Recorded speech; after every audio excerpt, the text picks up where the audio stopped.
El día que el príncipe de la capital anunció oficialmente su relación, yo estaba en el escenario de un festival de cine recibiendo un premio. Su pasado como mi patrocinador volvió a ser noticia. Su novia actual se puso celosa, me quitó mis trabajos, directamente me robó mis contratos publicitarios. Durante la entrevista en directo, el presentador lo mencionó a propósito. Yo solo sonreí. Lo dice lo mejor. En cuanto a mí, también tengo buenas noticias. Ese mismo día, la pantalla del televisor en casa de Bruno quedó hecha pedazos. Capítulo 1 justo antes de la ceremonia de premiación, mi asistente me entregó el teléfono con expresión algo inquieta. El tema más comentado tenía la etiqueta explosivo en negrita. Bruno lo había hecho oficial.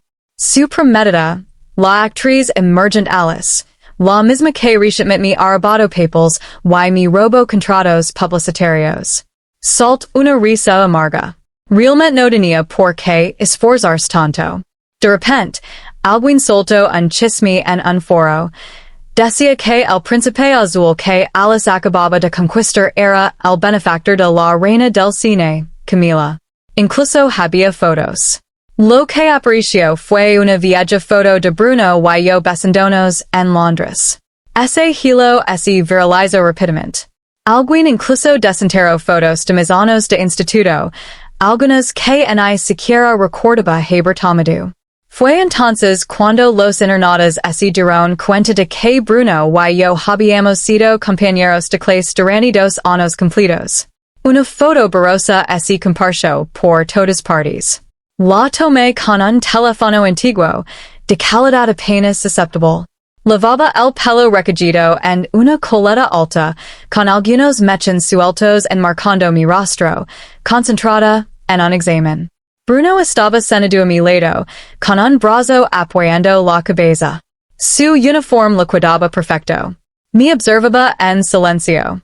Quien que haya tomado la foto probablemente quiso capturar los sicamoros que se veían fuera de la ventana. La luz del sol entraba a raudales. Bruno y yo estábamos sentados justo en el punto más iluminado. Él miraba fijamente a la cámara, pero la forma en que me miraba era indescifrable, intensa, como se prolongara en el tiempo. También había un video corto, que en su mayor parte era solo ruido de fondo. La persona que grababa se reía. Camila, ¿qué crees que estarás haciendo dentro de 10 años? En el video, mis mejillas aún estaban regorditas, y cuando sonría, asomaban 2 colmillos afilados. Dentro de 10 años creo que seré una maestra increíble. Bruno estaba de pie a mi lado, con las manos en los bolsillos, alargando sus palabras. Camila, la maestra, querida por miles de estudiantes. Lo mayor. ¿Y tú? ¿Qué vas a hacer? Él sonrió con suficiencia. Supongo que trabajar como guardia de seguridad en tu escuela. El grupo que nos rodeaba se volvió loco. Gritaban y reían como locos. En ese viejo video granulado, se oía aún más fuerte. La sección de comentarios se volvió loca frowny face esto es el colmo del romance tipo, canario en jala de oro. Estoy llorando. Estética de puro de amor. Ella es realmente la reina de la pantalla. Incluso una foto borrosa cuenta toda una historia. No es de extrañar que todos los elogios de Camila fueran para Alice. La nueva novia se puso celosa. Camila lo intentó todo, y así no pudo casarse con alguien de la alta sociedad. Apague mi teléfono. Lo que no esperaba era que, durante la entrevista en directo, el presentador sacara a relucir ese tema de forma deliberada. ¿Te importa un poco de chismorreo? ¿Te interesa la noticia del compromiso de Bruno? Sonreí. Yo lo sé. Lo deseo todo lo mejor. Y, por cierto, yo también estoy a punto de compartirles buenas noticias. Ese mismo día, en algún lugar que no pude ver, el televisor de Bruno se hizo añicos. Capítulo 2 La segunda protagonista femenina de mi nuevo drama es Alice. YC, mucha gente también estaba esperando que hubiera drama fuera de la pantalla. Bruno fue a visitar a su novia al set de rodaje. Los paparazzi y los fotógrafos de sitios web de fans levantaron sus cámaras y empezaron a disparar como locos. Luego con mucha ostentación, su coche deportivo frenó bruscamente en la entrada, levantando una nube de polvo por todas partes. Alicia, vestida con su traje de poca, levantó su falda y saltó directamente a sus brazos como una mariposa. Bruno, ¿estás aquí? Vaya la mirada. Bruno le dio una palmada suave en la cabeza. Los dos paran a mi lado. En I siquiera me miró. Alguien a mi lado suspiró. Bruno trata muy bien a su novia. Sí. Siempre ha sido atento. Y sabe perfectamente cómo amar a alguien. Capítulo 3 En aquel entonces, yo acababa de empezar a actuar. Era solo un extra cualquiera. Bruno solía venir al plato, siempre discreto, sin dramas. Le pedía a su chofer que aparcara el quien lejos y él mismo caminaba el resto del camino. Alto, con una postura impecable. Incluso con la máscara puesta, su presencia era diferente. El equipo siempre lo confundía con alguna gran estrella y no dejaban de mirarlo disimuladamente. El joven Bruno nunca había pasado apuros en su vida. Sin embargo, así sentó conmigo a comer comidas preparadas que costaban 8 yuans. Frunció el seno con fuerza. ¿Comes esto todos los días? Y es solo una sopa insípida con arroz. Me pellizco las mejillas, con los ojos llenos de preocupación. Has adelgazado muchísimo. No me importo. Y es normal. Más adelante, el protagonista masculino entraba en su caravana con una bandeja llena de comida preparada por un servicio de catering. Bruno golpeó la mesa con sus puños. ¿Por qué su comida está tan buena? Conocimiento. Él es el protagonista masculino. ¿De acuerdo? Un ídolo del tráfico con una base de fans. Y sí, su temperamento es casi tan malo como el tuyo. Por una vez, Bruno no reaccionó bruscamente. Simplemente se quedó sentado en el pequeño taburete, con su abrigo Burberry arrastrándose por el suelo polvoriento. Con los ojos muy abiertos, dijo. ¿Me estás diciendo que cualquier mojo mucilaginoso puede protagonizar dramas de ídolos hoy en día? Me echa reír a carcajadas. Bueno, ahora todo gira en torno a las bases de fans. Incluso los tipos feos pueden triunfar si tienen apoyo. Bruno entrecerró los ojos al mirar al protagonista masculino. Maldita sea. Se ve on peor en la cámara. Debería imprimir su cara y pegarla en mi puerta, tal vez oyente a los malos espíritus. Hasta las comadrejas huirían. Una actriz que pasaba por allí lo oyó y intentó no verse. Camila. Tu novio tiene una lengua afilada como el demonio. Bruno sonrió descaradamente. Gracias por el cumplido. La chica se sonrojó muchísimo y salió corriendo. Más tarde ese mismo día, tras una llamada suya, nuestras comidas precocinadas baratas fueron sustituidas por un menú privado recién preparado. Elegante y delicioso. Bruno dijo. Originalmente solo quería mejorar vuestras comidas. Pero si le mais la atención, la gente vía hablar. Sois nuevos, mejor pasar desapercibidos. Así que sí, invertí un poco. Mejor la comida y el alojamiento, de todo el equipo. Siempre fue así, reflexivo, impecable. Me emociona tanto que ni siquiera supe que decir. Capítulo 4 Tras finalizar ese drama, luego el invierno. Bruno se dirigía al Reino Unido con sus amigos para pasar la Navidad con un amigo de la infancia. Un grupo de herederos adinerados alquilaron un enorme jet privado. Me enseñó a jugar las cartas durante el vuelo. Ilodran mi suerte y mi rapidez mental, y dijeron que aprendía rápido. En aquel entonces era ingenua. Pensaba que eso significaba que por fin encajaba en su mundo. No me había dado cuenta de la profunda brecha que existía entre las clases sociales. Para ellos, yo solo era un pajarito bonito para entretenerlos, uno que ni siquiera saldría volando hacia la puerta de la jaula estuviera abierta. Y esa fue mi primera vez en el extranjero. Y fue entonces cuando me di cuenta de que el inglés chaparrito que aprendí en casa no era suficiente en absoluto. Hablar con extranjeros me resultaba una lucha constante. Uno de los amigos de Bruno, Kevin, tenía una novia mestiza.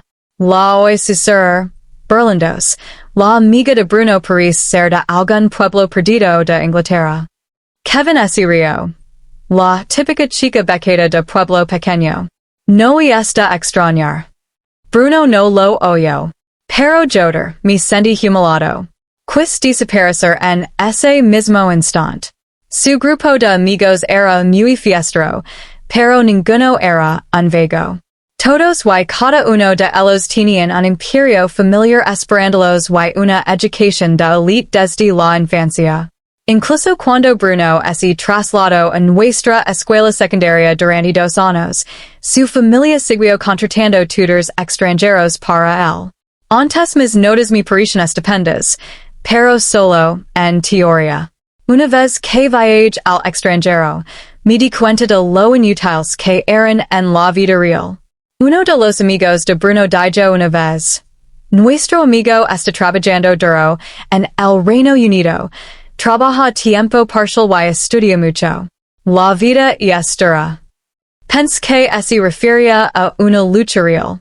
Resulta que el tipo se gastó sin pensarlo 2 millones de libras en una casa adosada en el centro de Londres, simplemente para vivir allí mientras trabajaba duro.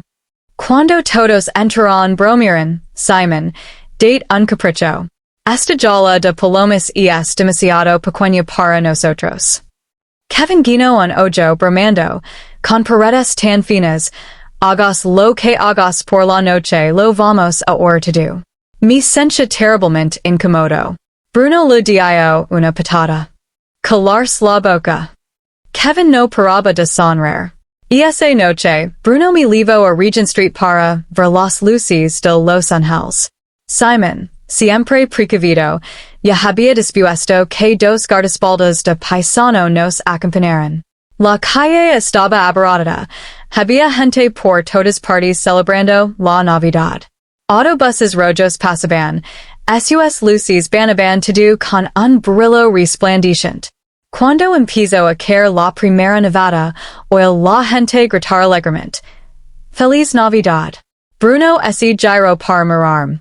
Había nacido con esos seductores ojos almendrados, ligeramente arcuados en las comisuras, y siquiera necesitaba sonreír para parecer amable. Pero todo su aura era fría, distante, casi inalcanzable. Incluso la chaqueta de cuero que llevaba puesta desprendía un air gélido en invierno. Hay personas que parecen estar a kilómetros de distancia, incluso cuando las tienes justo delante. Con delicadeza, me apartó un mechón de pelo de la cara, y luego me sostuvo el rostro entre sus manos. Sus palmas estaban un poco frías. Alcanz a ver un leve brillo pícaro en sus ojos. Y cuando las campanas dieron la medianoche, se inclinó y me besó. Capítulo 5. Al día siguiente, fuimos a la finca de Kevin en Londres. Sacó vino de su bodega y, enseguida, todos estábamos un poco ebrios. De buen humor, Kevin llamó a algunas amigas modelos, les pidió que se desnudaran hasta quedarse en lencería y desfilaran en directo para nosotros. Levaban billets escondidos entre las costuras de sus sujetadores y bragas. Una de las chicas dijo en chino chaparrito, te quiero mucho. A nadie pareció importar nada. Me sentí muy incómodo, y me quedé calado. Kevin, apostando a alcohol, me señaló. Hoy, gran estrella, baila para nosotros. Si lo haces bien, te presentaré al director de la gala de Año Nuevo. Los demás aplaudieron y se burlaron. El rostro de Bruno se volvió frío.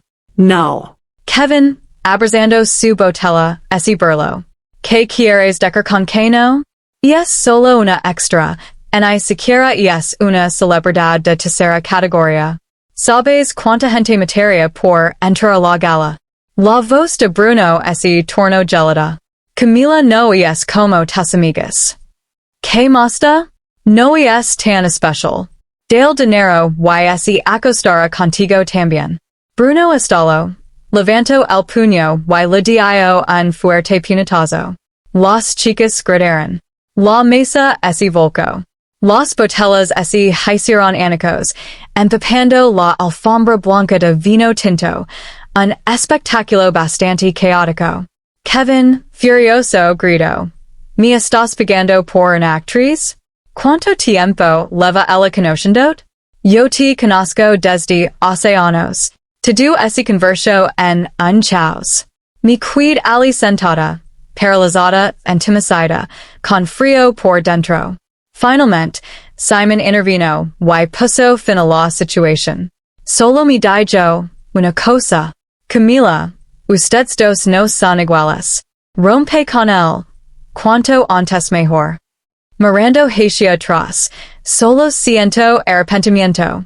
Si lo hubiera hecho caso a Simon y hubiera dejado a Bruno antes, tal vez nada de lo que vino después habría sucedido.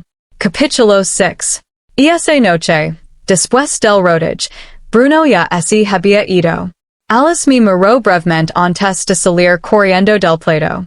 Volví a la caravana para dar de comer mi perro, Makoto. Entonces el director me avisó. Alice odiaba a los perros, e incluso tener uno en la autocaravana estaba prohibido. Tuve que deshacerme de él. Makoto yeshia ali, sin vida. Cuando le di de comer, comió despacio y luego vomitó. Supe que algo andaba muy mal. Lo llevé de urgencia al veterinario en plena noche. El veterinario lo examinó el abdomen, con expresión seria. Hazel una radiografía. Ahora mismo. Se me cayó el alma a los pies. Me temblaban las manos sin parar. Después de la ecografía, salió el veterinario, visiblemente enfadado. Tiene un traumatismo abdominal grave. Obviamente, esto fue causado por una patada humana. ¿Cómo se supone que uno cuida a su perro? Me quedé en blanco. Yo no lo sé. De verdad que no sé qué pasó. Makoto debía de estar sufriendo un dolor insoportable. Se retorció en la mesa, gritando. El veterinario negó con la cabeza. Sus órganos internos están demasiado dañados. No hay salvación. Recomiendo la eutanasia. Está sufriendo demasiado. Mis labios palidecieron. Mi cuerpo se tambaleó. Casi me desmayó. Abracé a Makoto y lo desconsoladamente. El golden retriever jadía con dificultad, de dolor, pero aún así extendió su lengua temblorosa para lamer mis lágrimas. El veterinario preparó la inyección. Makoto no sabía lo que era la muerte, no sabía que estaba a punto de dejarme. Simplemente me miró con esos ojos oscuros y profundos y se acurrucó en mis brazos, como siempre hacía, como se intentara consolarme. Solos mientras lo acariciaba la cabeza. La aguja entró y no volvió a emitir ningún sonido. Capítulo 7. Ese día lo tanto que empieza a hyperventilar y tuvieron que llevarme de urgencia al hospital. Pero al día siguiente no se podía parar el rodaje. Con los ojos hinchados, volví al plato, mientras enviaba gente a revisar las grabaciones de las cámaras de seguridad. Para mi mala suerte, en la sala de seguridad dijeron que las cámaras estaban rotas. Tenía un sospechoso, pero ninguna prueba. Era demasiado para manejarlo sola, así que le majestan, mi supuesto novio. Llevaba años haciendo negocios en Hong Kong. Implacable y ingenioso. Tras regresar a China continental, se expandió rápidamente. Ahora es una figura importante en el sector. Entre nosotros, todo fue en beneficio mutuo. Su equipo tenía contactos. En menos de 2 días, localizaron un extra que había abandonado el rodaje repentinamente ese mismo día. Los extras no renuncian, así como hacia menos que ocurra algo grave. Los hombres de Justin prácticamente lo arrastraron. El que lo escoltaba espido. ¿Ya compraste un boleto de tren de alta velocidad? Piensas huir, El extra temblaba muchísimo. No es mi culpa, no es asunto mío, solo six algo. Apret los dientes, esforzando por mantener la calma. Que vist? Se encorvó y susurró. Mierda, tengo miedo de hablar. Cogi dinero. Si hablo. Y si vienen por mí. Agar una barra de metal con voz inexpresiva. No sé qué pensa. Pero si no hablas, te lo sacará golpes. Lo faller en las rodillas. Cayó al suelo. Hablar era la señorita Alice. Las six entrar en tu caravana. Se me cayó el alma a los pies. Capítulo 8. Quería publicar en Weibo y denunciar públicamente Alice. Mi agente me lo impidió y la empresa cambió mi contraseña de inmediato. Me revocaron el acceso a mi cuenta. Mi agente parecía preocupada. Camila, no hay nada que podemos hacer. Ya sabes cómo funciona esto. Cuando una figura pública sale a la luz, se convierte en un choque de bandos, una batalla de capitales. Alice cuenta con un poderoso respaldo. Bruno es el principal inversor en este drama. No podemos luchar contra eso. Apret los puños, clavando las uñas en las palmas de las manos, pero no sentí nada. Por supuesto que lo entendí. Comparado con todo el dinero y el poder que había en juego, ¿qué valía un pero? Firmar con la compañía me convertía en poco más que un producto en exhibición. ¿Qué libertad tenía yo? Pero Makoto era de la familia.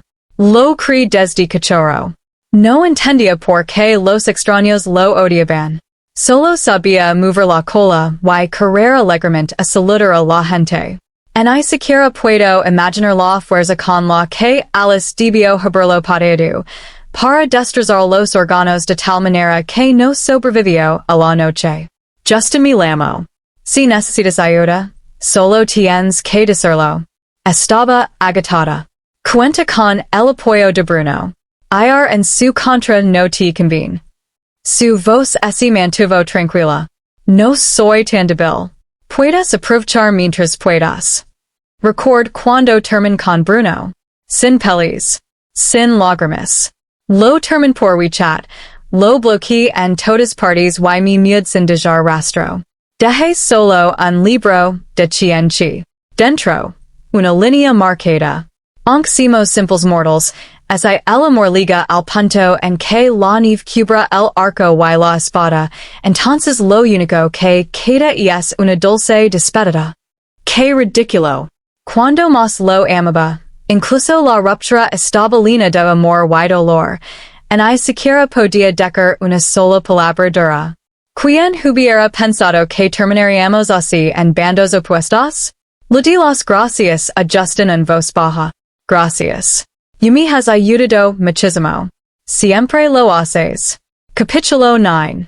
Esa tarde grave una escena con Alice. Según el guion, tenía que abofidiarla.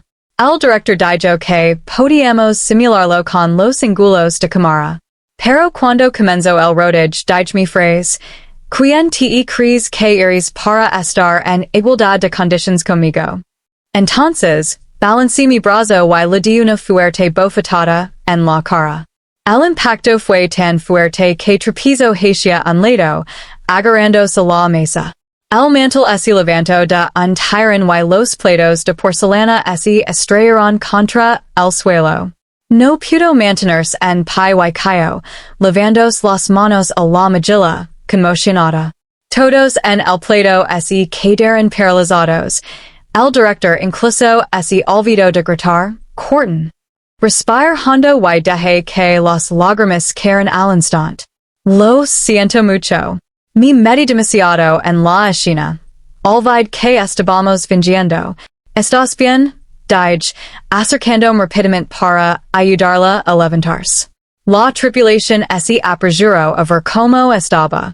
Yo tenía un aspecto terrible, con lágrimas corriendo por mi rostro. Esto es grave, tiene la cara hinchada. Todo es culpa mía?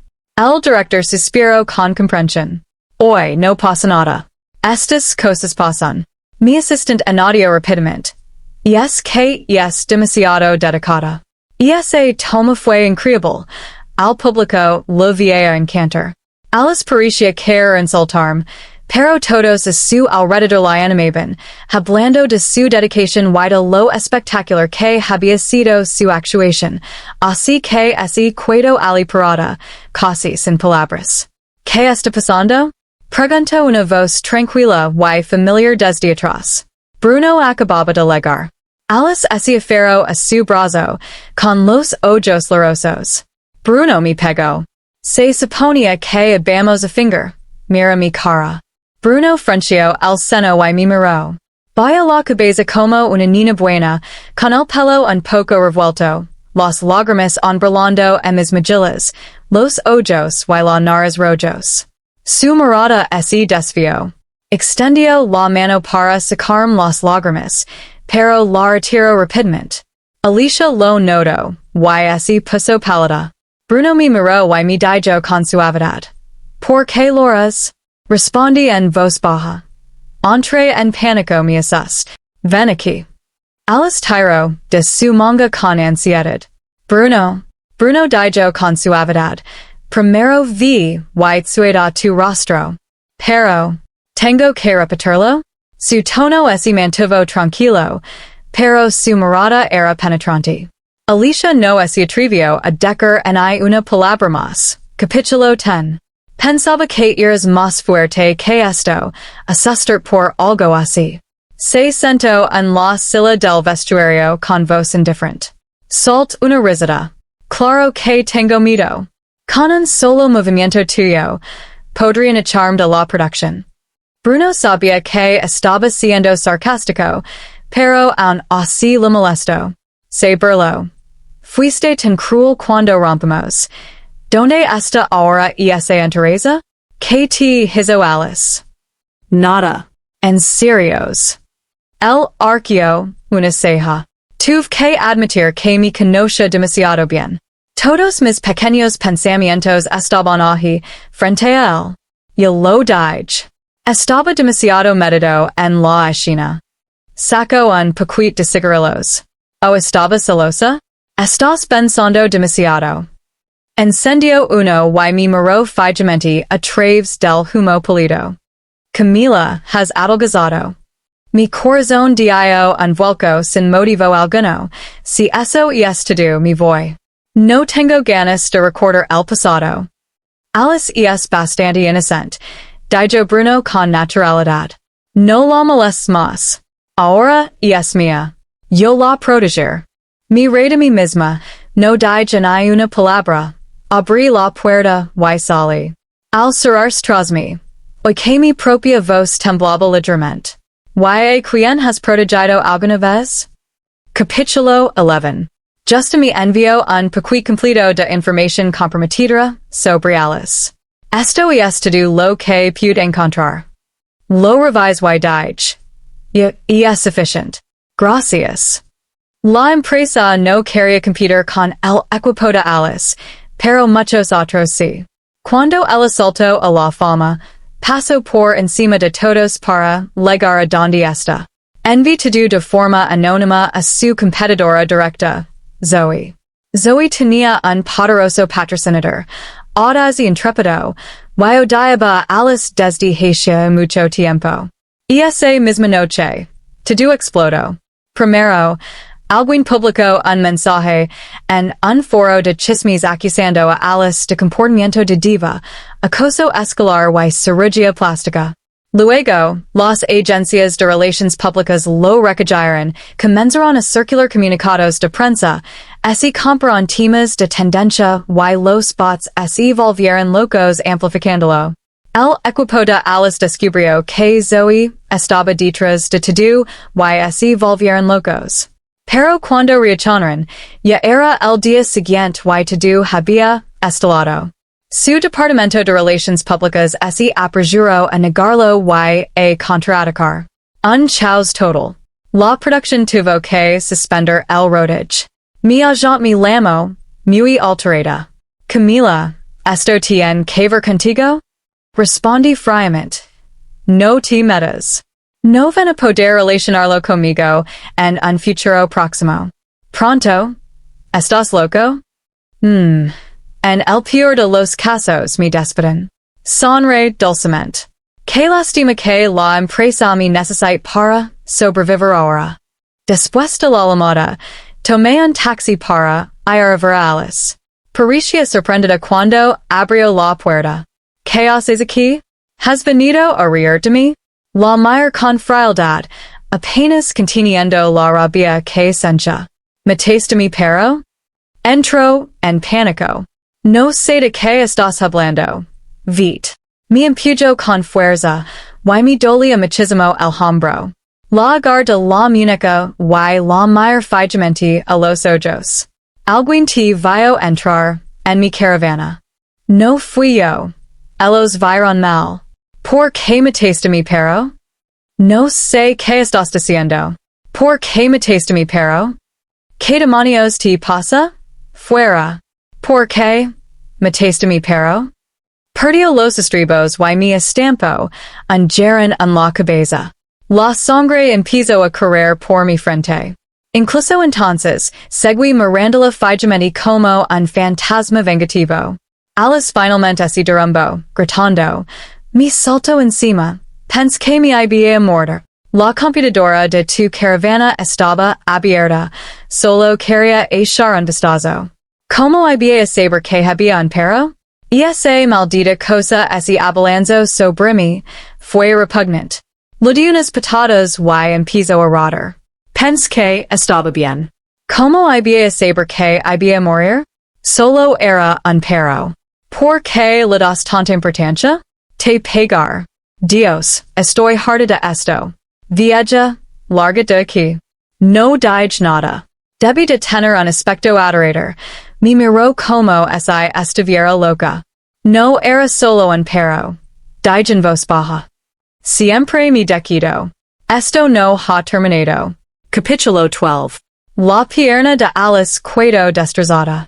Se la salvaron con cirugía, pero esa volvería a caminar dependía de la rehabilitación. Recibí la noticia durante mi clase de arreglos florales. Estaba relajada, trabajando en mi lado artístico.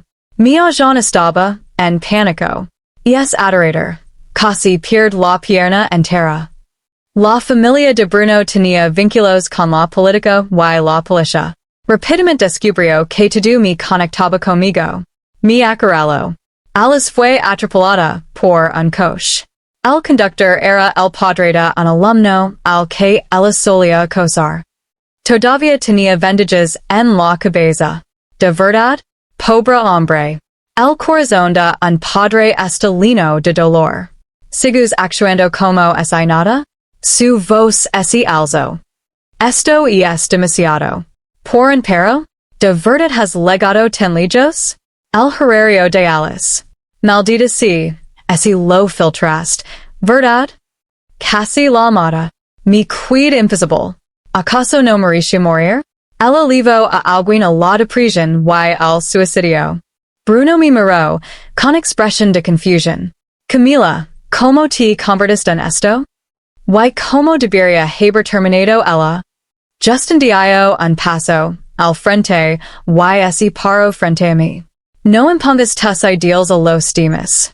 La mascota de Camila, a la que ella misma crió, murió a patadas. ¿Y ahora esperas que simplemente perdone y olvide? ¿Qué clase de lógica es esa? En lugar de dar sermones aquí, vi a cuidar de tu prometida. Si vuelve a tirar en Jaren, Camila no me impedirá devolver el golpe. Bruno finalmente se percató del vendage. Alice te golpeó? ¿Por qué no me lo dijiste? Justin se burló. ¿Acaso importaba? ¿Qué más se puede hacer aparte de distorsionar la verdad? Bruno agarro a Justin por el cuello. Quien demonios eres? Apart su mano. Suéltalo. Y es mi novio. Capítulo 13. Gracias. En el coche de Justin, mantuve la cabeza baja, jugueteando con el dobladillo de mi camisa. Fue tremendamente incómodo. No quería usarlo así. Si quieres darme las gracias, dilo menos. Y esa es la verdadera manera. Dijo, con las manos en el volante y la vista fija en la carretera. Vaya, en más la cabeza. Lo siento. Se río entre dientes. Dilo menos también. Lo mayor confundida. En Pekin conocí a mucha gente rica, sobre todo niños mamados.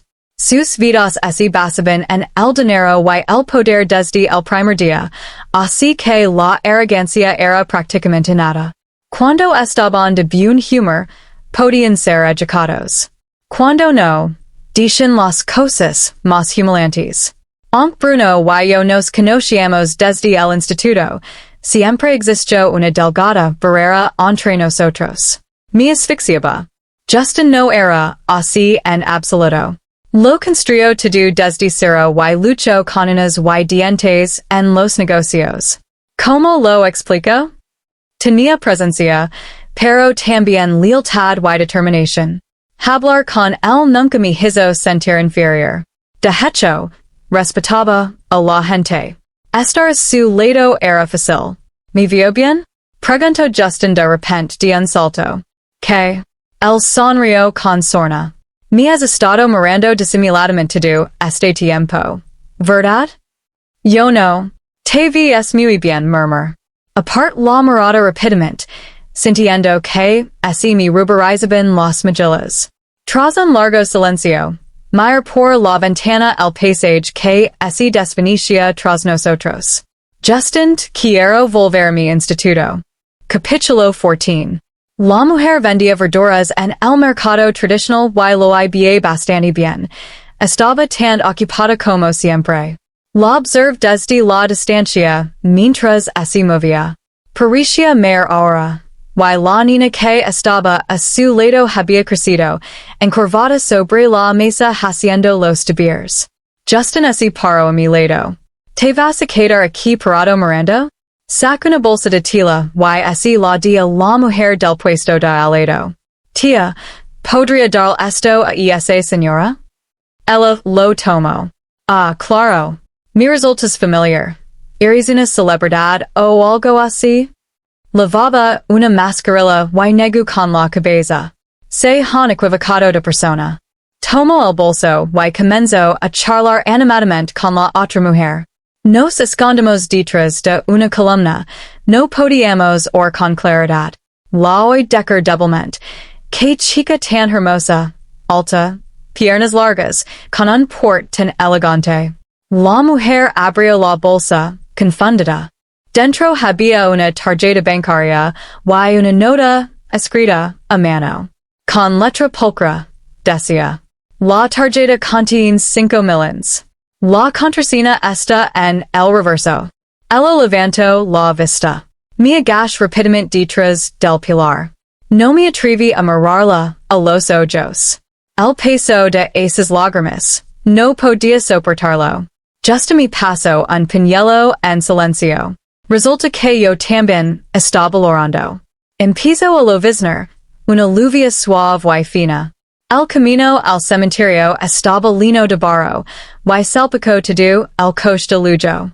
Compré un ramo de margaritas, y las coloqué frente a la lápida de la directora. Eran sus flores favoritas cuando estaba viva. En la foto en blanco y negro sonría con tanta dulzura. Solo que ahora la lluvia le golpeaba la cara como si estuviera llorando. Incline el paraguas. No te protegi del viento y la lluvia cuando estabas viva. Ahora este paraguas liga demasiado tarde.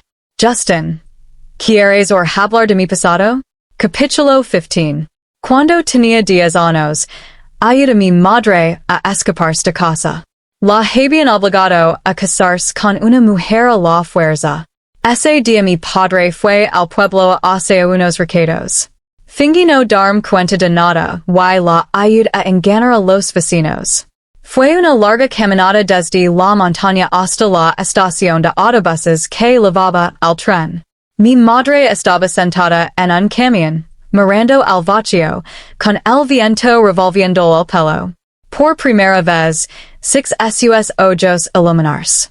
Mi acaruk en un rincón, pequeña y calada, solo observándola. Pens, así que así es como así vi mi madre cuando es realmente feliz. Tan real, tan hermosa. Sus ojos brillaron cuando me miró. Camila, ¿quieres venir a vivir a la ciudad con mamá? En ese momento quise sentir con todas mis fuerzas. Pero solo sonreí y negó con la cabeza. Mi madre era un poco ingenua. Si nos sabemos los dos, mi padre jamás lo dejaría pasar, haría lo imposible por encontrarnos. Y había oído decir a las mujeres del pueblo, una mujer con un hijo no puede casarse con un buen hombre. Estará atrapada para siempre. Mi madre era maravillosa. Se merecía la libertad. Su mirada así ensombreció. Tras un largo silencio, volvió a alzar la vista, decidida. Camila, mamá tiene algunas cosas que resolver. Puede que no vuelva en un tiempo. ¿Puedes ir a casa sola? Ascendí con la cabeza. Mi madre me abrazó. Sabía que tal vez sería la última vez que la vería. Sostuve su rostro entre mis manos y lo observé con atención. Quería dibujarlo 100 veces, grabarlo profundamente en mi memoria para que, cada vez que la extrañara, pudiera recordarla. Cuando nos separamos, lloró desconsoladamente. La salud con la mano en el viento. Solo después de que así fue me di cuenta de que tenía una libreta de ahorros en el bolsillo, con 5,000 yuanes que había ahorrado en secreto.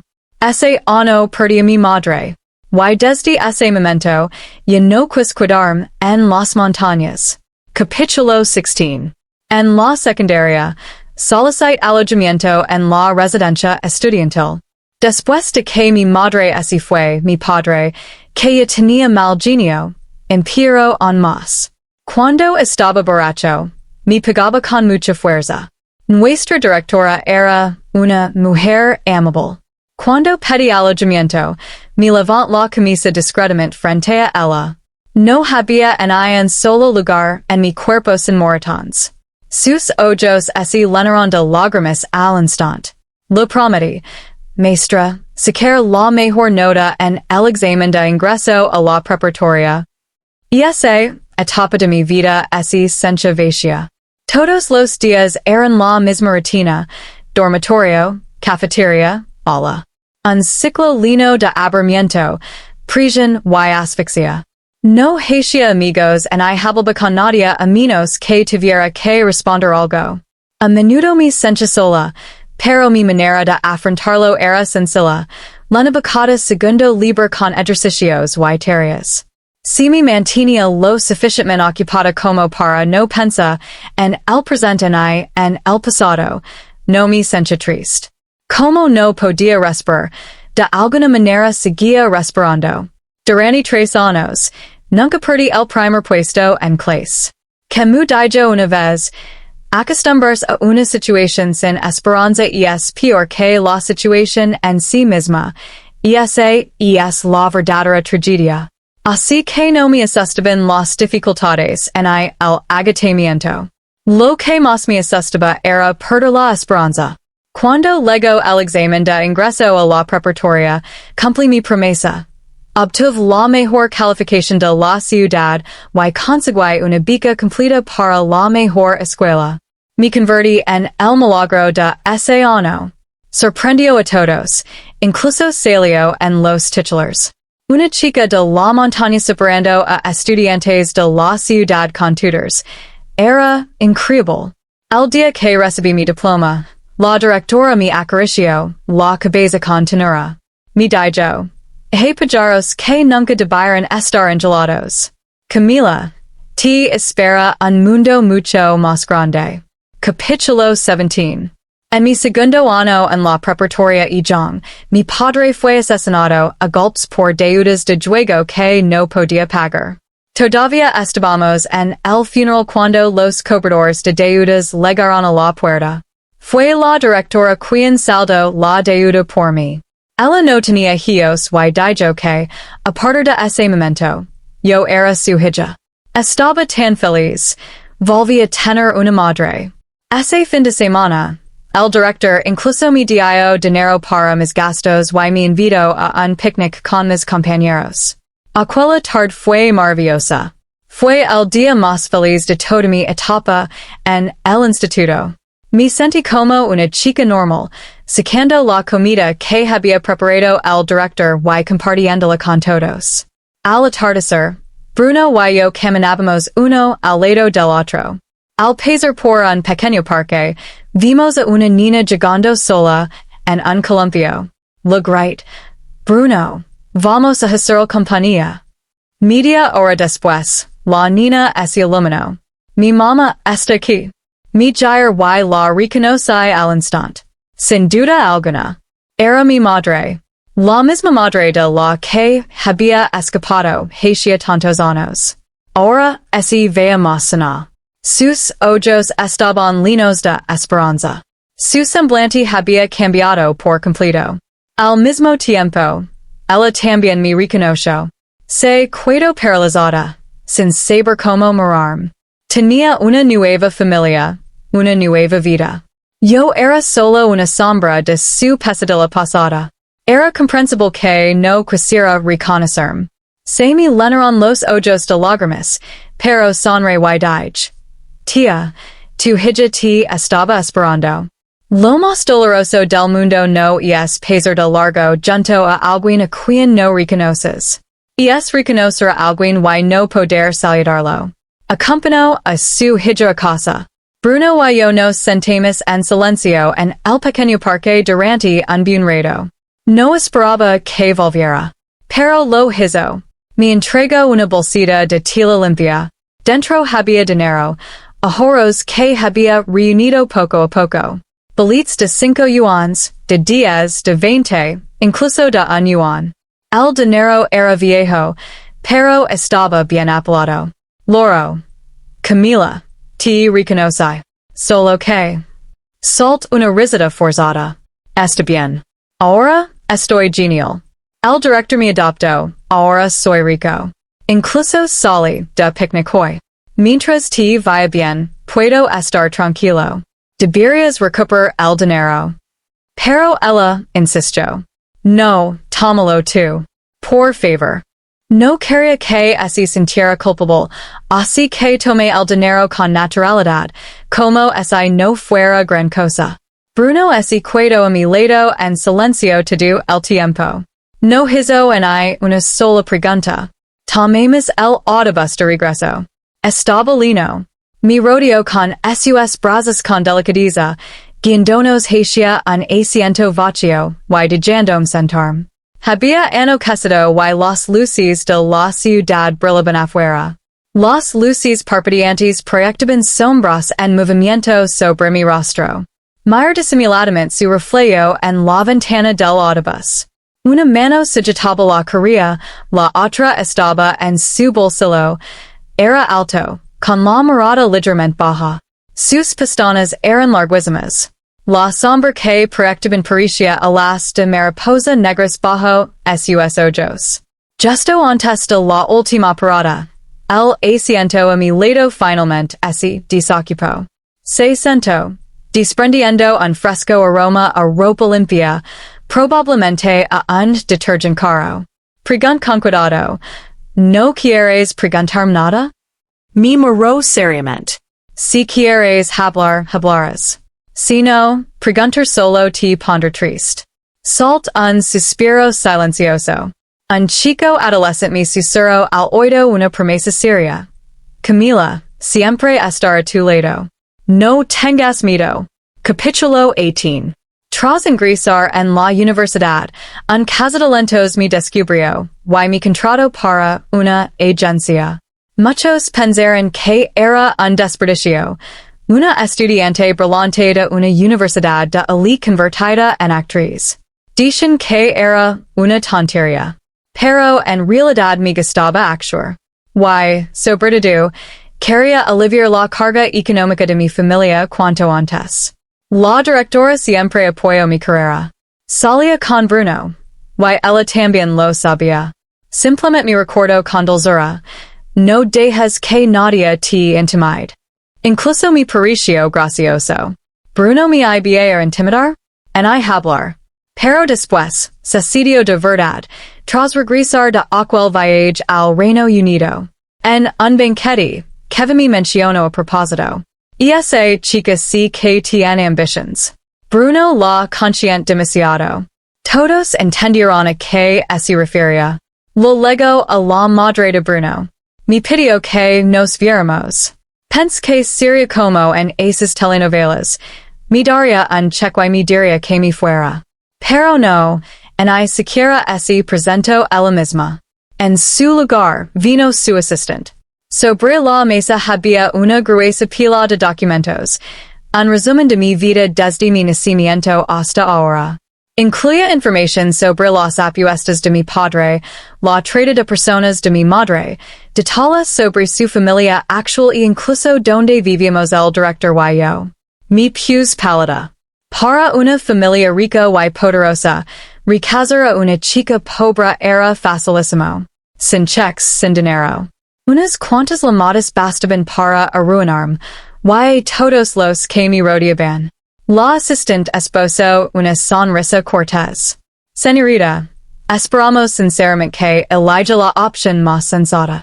Si nos ahorra problemas, nosotros también así los ahorraremos usted. Capítulo 19. Justo me seguido suavemente mientras me balanceaba. ¿Y luego rompieron? Sí. Rompí con él ese mismo día. Lo dejé un libro y bloqueé todos sus contactos. Me castigaban los dientes. Pero poco después, la directora, mi madre, fue acusada repentinamente de malversación de fondos escolares. Había vivido en la pobreza toda su vida. ¿Cómo demonios pudo haber hecho algo así?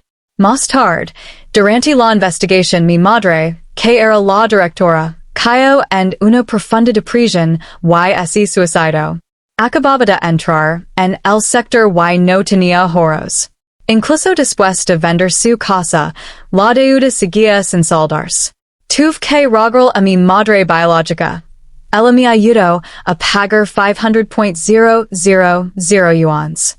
Ese dinero estaba destinado originalmente que su familia comprara una casa. Dije con frialdad. El mismo día que Alice fue atacada, la persona que infiltró en la empresa finalmente descubrió la verdad. Era la madre de Bruno quien movía los hilos, sobornó a funcionarios escolares para que culparan al director. Justin, voy a mandarla a la cárcel. Capítulo 20. La madre de Bruno fue citada por el tribunal por malversación de fondos y blanqueo de dinero. La empresa fue investigada y varios de sus familiares políticos se vieron implicados. Dado que todo empezó por mi culpa, y la red de intereses era un auténtico caos, temía represalias, así que decidí mudarme a la ciudad de Hong Kong. Justin vino a ayudarme a empacar. Mientras limpiábamos, encontramos varios cuadernos, algunos que Bruno y yo habíamos hecho juntos. Él solía bromear conmigo diciendo, «Qué cosas de chicas». Pero era el que más se entusiasmaba cuando se trataba de recordar fotos. Justin cogió uno. ¿Quieres quedar con estos? Negó con la cabeza. Tíralos. Ya no importa. Mientras bajábamos las calles, vimos a alguien de pie bajo el árbol. Alto y erguido. Sentí un fuerte dolor en las sienes. Era Bruno. Debía de estar pasando por un mal momento últimamente. Se veía mucho más delgado. Las hojas de finales de otoño habían comenzado a caer. Con la cabeza ligeramente gacha, parecía terriblemente solo. Justo me agarró de la mano y me arrastró detrás de él. Bruno soltó una risa seca. No hay necesidad de ponerse a la defensiva. No vine a busker peli. Justin Dijo and vos baja. Sarah mejor que no lo hagas. Camila, Bruno mi muro en silencio. ¿De verdad te vas? Sí. ¿Puedo hablar contigo? Pregunto casi suplicando. Solo una última vez. Lo pensé un momento. Era mejor sacar todo a la luz. Justo me revolvió el pelo. Adelante. Te esperaré. Cuando ese marchó, Bruno camino hacia mí. Camila, ¿estás contenta ahora? ¿Cómo se compara con cuando estábamos juntos? Sonre. Mejor. Al menos ya nadie me mira por encima del hombro. Él también sonrió, pero había una amargura que no pudo ocultar. Eso y es bueno. ¿Me odias? Me mantuve en calma. Nunca te he odiado. Su voz se volvió ronca. Realmente no sabía lo del director. Lo siento. No hace falta de un paso atrás. Al fin y al cabo, yo fui quien arruinó a tu familia. Quien me debe un favor y es tu madre. Verla en la cárcel me basta. Tu disculpa no importa. Bruno esposó una sonrisa forzada. Siempre eres tan racional. ¿Sabías que realmente quería casarme contigo? Seguí trabajando duro, pensando que una vez que tomara el control total de la empresa, nadie se atrevería a interferir en nuestra relación. Tu pero, sé que estabas desconsolado. Alice me la presentó otro jefe. No estábamos saliendo de forma casual. Ese día, en realidad no intentaba culparte. Simplemente tenía miedo de que hicieras algo impulsivo y arrastraras a alguien más a un problema que no pudieras solucionar. Se detuvo y, tras un largo silencio, ese rió amargamente de sí mismo. Fui tan moralista. Lo calculé todo a la perfección, y aún así, al final, no conseguí lo que más deseaba. Bruno y yo nos amábamos desde hacía 5 años. Casi habíamos convertido el amor en una maldita competencia. Solo ahora me daba cuenta de lo estúpido que era intentar ganar o perder en el amor. Al final, ambos pierden. Mi voz no tembló en absoluto. No se puede negar que me amabas. Pero te amabas más a ti mismo. Amaba tu poder, tu estatus, tu círculo de elite intocable. Y eso está bien. Pero tu error fue finger que lo destituyó por mí cuando tu corazón ya estaba en otra parte. Tus amigos, tu familia, incluso la gente en internet, todos vieron como me humiliaste. Y tú también lo viste, pero apartes la mirada.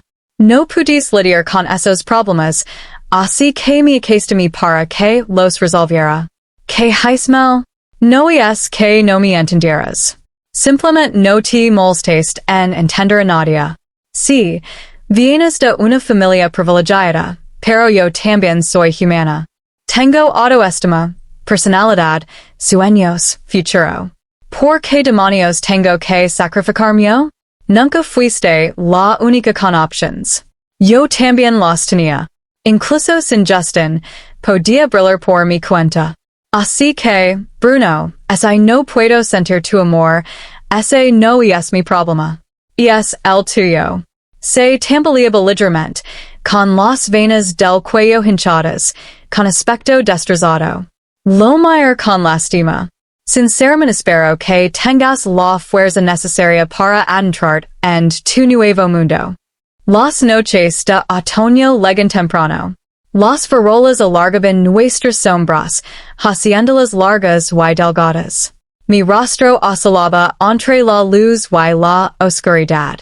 Me recuerdo a hace años, cuando volvíamos a casa, en autobús y yo observaba a escondidas su reflejo en la ventana. Esos recuerdos habían desaparecido, como un sueño dentro de otro sueño. No lor. La derrota solo ocurre cuando ambas partes están dispuestas a bajar la guardia y rendirse. Ya he perdido antes, y fue un desastre total. Pero por suerte, nunca es demasiado tarde para minimizar las pérdidas. Y ahora he encontrado a alguien dispuesto a entrar en el campo de batalla con las manos vacías, por mí.